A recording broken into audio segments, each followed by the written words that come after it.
বেশ কয়েকদিন হলো আমাদের এখানে গ্যাস সিলিন্ডার অ্যাভেলেবেল নেই, কিন্তু রান্নাবান্না তো করতে হবে। এই অবলা বাচ্চাগুলো তো আর বুঝবে না যে তোমার রান্না কেন হয়নি, টাইমে তো খেতে দিতে হবে। তাই এই মাটির উনান বানিয়ে এখানেই রান্না শুরু করলাম। এখানটা আমাদের বাড়ির স্টোর রুম ছিল, এখানেই একটা উনুন বানিয়ে আপাতত রান্না শুরু করেছি।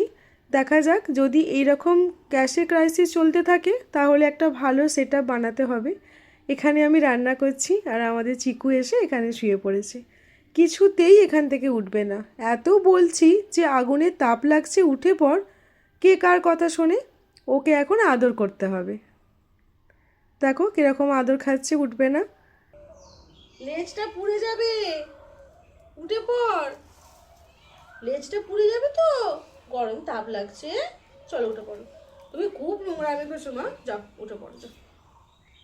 এত নোংরা ঘাটে, হ্যাঁ, তো সারা গা ময়লা হয়ে গেছে।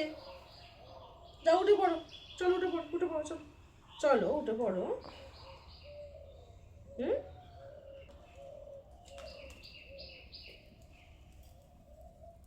কি করব, কি করব? হুম, তো কোলে নিয়ে বসে থাকবো?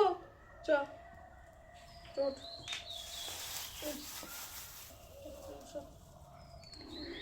ওকে কিছুতেই তুলতে পারলাম না, ও এখানে ঘুমিয়েই পড়লো।